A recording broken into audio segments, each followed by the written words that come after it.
India के उड़ीसा राज्य के पुरी में चमत्कार की एक ऐसी कहानी है जिसे समझ पाना साइंस के बस की बात नहीं है। साइंस, ज्योग्राफी, फिजिक्स, केमिस्ट्री और दुनिया के सारे ग्राउंड्स ऑफ बिलीव्स यहाँ सब फेल हो जाते हैं। हिंदू मान्यता में 4 धाम होते हैं: बद्रीनाथ धाम, द्वारकाधीश धाम, रामेश्वरम और जगन्नाथपुरी। और ये कहानी है जगन्नाथपुरी की, जहाँ पे आज भी श्री कृष्ण का वास्तविक दिल धड़कता है। इस मंदिर के कुछ ऐसे रहस्य हैं जिनके बारे में सुनकर किसी के भी होश उड़ जाएंगे। वेस्टर्न कल्चर फॉलो करते करते हम एक ऐसे मोड़ पे तो आ चुके हैं जहां लोग भगवान के होने ना होने पे सवाल उठाने लगे हैं। पर यही सवाल अब मैं आपसे इस वीडियो के बाद पूछूंगी। आइए देखते हैं। हर मंदिर में जहां मूर्तियां मेटल या स्टोन से बनती हैं, वहीं जगन्नाथ मंदिर में भगवान की मूर्तियां लकड़ी से बनी हुई हैं। ऐसा क्यों? आइए बताती हूँ। 3102 बीसी में जारा नाम के एक शिकारी ने शिकार करते हुए गलती से तीर श्री कृष्ण के पैर पे चला दिया, जिससे श्री कृष्ण की मृत्यु हो गई। जारा ने श्री कृष्ण का देह संस्कार किया पूरे रीति रिवाजों के साथ। पर जब उनकी चिता शांत हुई तो जारा ने देखा कि एक चमकने वाली मेटल की चीज अभी तक जली नहीं थी। जारा को यह समझ नहीं आया था कि ये है क्या, तो उसने उसे उठाया और उसे बेचने निकल गया। पर उसको खरीदना तो दूर, किसी ने उसे हाथ भी नहीं लगाया। फिर आखिरकार जारा ने हार थक कर उस मेटल की चीज को एक लकड़ी पर रखा और उसे पानी में बहा दिया। गुप्त साम्राज्य के समय अवंती के राजा इंद्रद्युम्न, जो कि विष्णु जी के बहुत बड़े भक्त थे, उन्हें एक दिन सपने में आकर विष्णु जी ने एक नदी में डुबकी लगाने को कहा और ये भी कहा कि एक लकड़ी के तने में तुम्हें उस नदी में मैं मिलूंगा। इस सपने को देखकर अगले ही दिन राजा डुबकी लगाने चले गए। डुबकी लगाते वक्त राजा को नदी में थोड़ी ही दूर एक लकड़ी का तना भी दिखा। बिना देर किए राजा तने तक पहुंचे और उस तने को महल में ले आए। फिर राजा ने कुछ बहुत नामी काश्तकारों को बुलाया, पर उनमें से कोई भी उस लकड़ी से एक मूर्ति नहीं बना पाया। कई दिन बीत जाने के बाद एक काश्तकार महल में आया और उसने राजा से कहा कि ये मूर्ति मैं बनाऊंगा, पर मेरी एक शर्त है। राजा ने काश्तकार से उसकी शर्त पूछी, क्योंकि राजा किसी भी शर्त को मानने के लिए तैयार थे। तो काश्तकार ने कहा कि ये मूर्ति बनाने के लिए मुझे पूरे 21 दिन का समय चाहिए और मैं चाहता हूँ कि 21 दिन से पहले ना तो कोई मुझसे बात करे, ना मिले और ना ही मेरे किसी भी काम में विलंब डाले। राजा ने खुशी खुशी ये शर्त मंजूर कर ली। मूर्ति बनाने का काम शुरू हुआ। रोज मूर्ति बनने की आवाजें भी आती थी, पर धीरे धीरे वो आवाजें बंद हो गई। अवंती की रानी को लगा कि शायद भूख प्यास से काश्तकार मर चुका है, इसीलिए उन्होंने जहां मूर्ति का काम चल रहा था उस कमरे के दरवाजे को खुलवाने की जिद की और राजा को उनकी बात माननी पड़ी। जैसे ही दरवाजा खुला तो उन्होंने ये देखा कि वहां कोई काश्तकार था ही नहीं।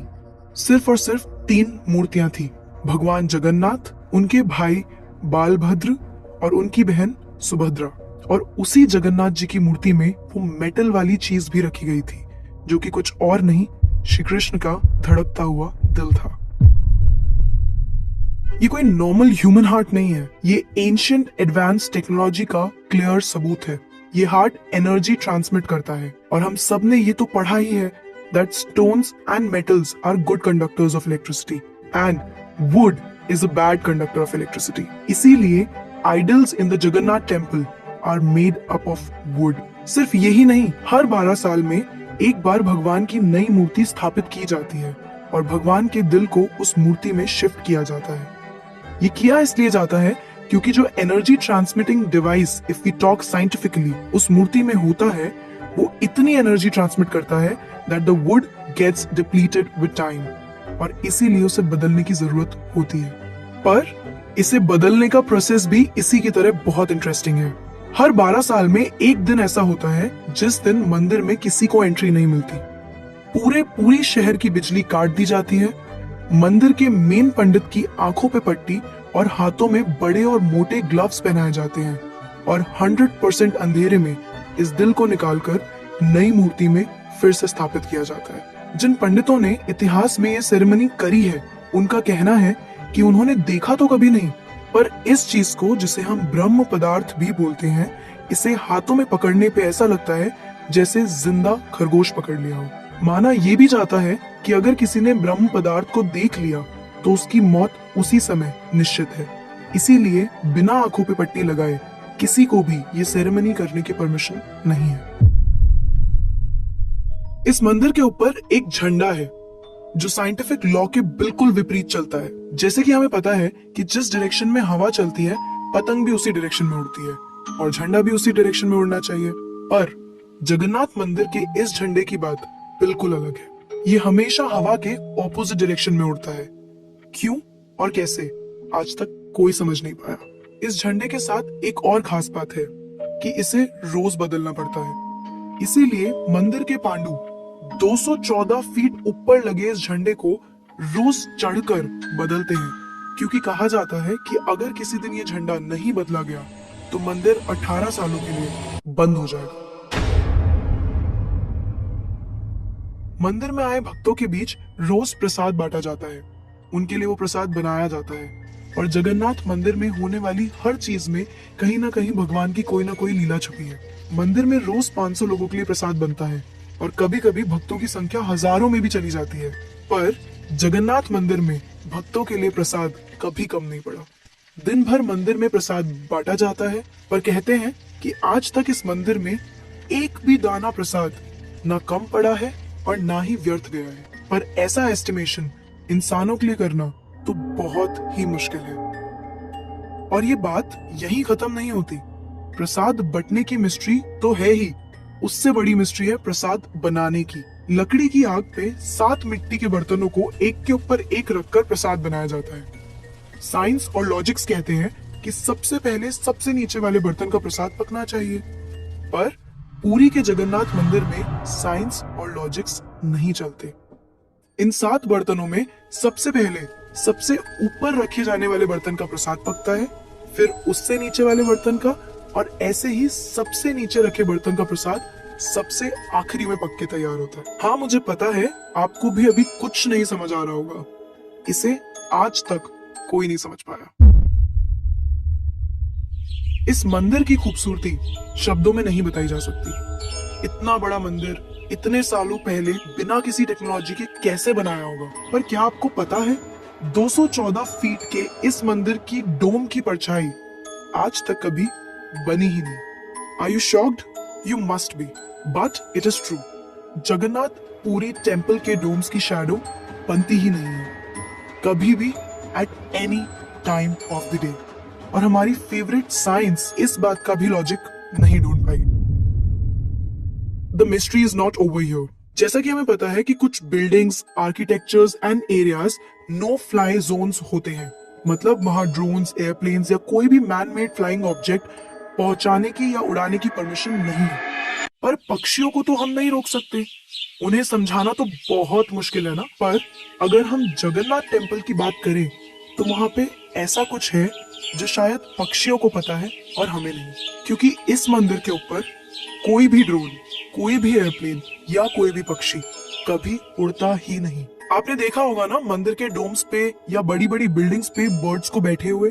कभी जगन्नाथ पुरी जाएंगे तो देखिएगा that birds don't rest on the roof of Jagannath temple. आप कभी भी किसी भी पक्षी को जगन्नाथ टेम्पल की छत पे या उसके डोम्स पे बैठा हुआ नहीं देखेंगे।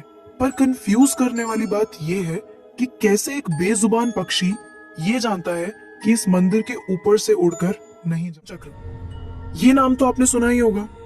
सुदर्शन चक्र भगवान विष्णु का अस्त्र है। ये अधर्म का विनाश करता है। जगन्नाथ मंदिर के टॉप पे एक सुदर्शन चक्र है और उसे आप जिस भी डायरेक्शन से देखोगे उसकी फेसिंग आप ही की तरफ होगी। भगवान जगन्नाथ, जिनके नाम का मतलब ही जगत के नाथ है, इनके मंदिर में लाखों श्रद्धालु अपनी आस्था और प्यार भगवान के लिए लेकर आते हैं। पर इस मंदिर में सिर्फ हिंदुओं को दर्शन करने की अनुमति है।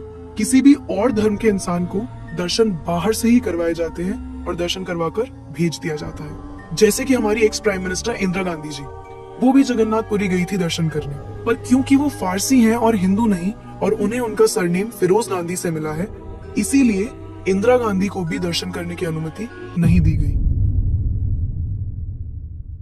सिर्फ यही नहीं, 2005 में थाईलैंड की प्रिंसेस महाचक्री सिंधोन को भी जगन्नाथ पुरी टेम्पल में एंट्री नहीं दी गई थी, क्योंकि यहाँ फॉरेनर्स अलाउड नहीं है। उनके लिए अरेंजमेंट्स की गई थी और दर्शन बाहर से ही करवाए गए। 12वीं सदी से बने हुए इस मंदिर को स्विट्जरलैंड की एक महिला ने 1,78,00,000 रुपए का चढ़ावा भी चढ़ाया। ये मंदिर में चढ़ाया गया अभी तक का सबसे बड़ा चढ़ावा है। पर फिर भी क्योंकि वो हिंदू नहीं है, दर्शन उन्हें भी बाहर से ही करने पड़े। हमारे ही धर्म की इतनी सारी बातें हैं जिसके बारे में हमें कुछ पता ही नहीं। हम आंखें बंद करके किसी भी कल्चर को, किसी भी ट्रेंड को फॉलो करते जा रहे हैं। हम भूल गए हैं कि हम एक ऐसे धर्म से जुड़े हैं जिसने दुनिया में संस्कृति, सभ्यता, परंपरा और संस्कार को हमेशा जिंदा रखा है। ये सनातन धर्म है और अब हमें धर्म को बचाना है। हर साल पुरी में जगन्नाथ जी की रथ यात्रा भी निकलती है। ये 9 दिन का त्योहार होता है जिसमें भगवान श्री जगन्नाथ, देवी सुभद्रा और भगवान बालभद्र को गर्भगृह से निकालकर रथ पर बिठाकर यात्रा करवाई जाती है। माना जाता है कि ये यात्रा इसलिए निकलती है क्योंकि भगवान इन 9 दिनों में प्रजा के बीच आकर प्रजा के सुख दुख को खुद देखते हैं और इस यात्रा में लाखों करोड़ों भक्तों की भीड़ हर साल इस यात्रा का हिस्सा बनती है। जगन्नाथपुरी मंदिर की मिस्ट्रीज यहाँ खत्म नहीं होती। और भी बहुत सारी कहानियां हैं जो हम नहीं जानते, जैसे कि हर साल भगवान 15 दिन के लिए बीमार पड़ते हैं और भक्तों के लिए मंदिर में दर्शन बंद कर दिए जाते हैं। और बहुत कम लोग जानते हैं कि ऐसा क्यों होता है। आपको ये वीडियो देखकर अच्छा लगा होगा, तो अब मैं आपसे पूछना चाहती हूँ, आपको क्या लगता है, भगवान सच में होते हैं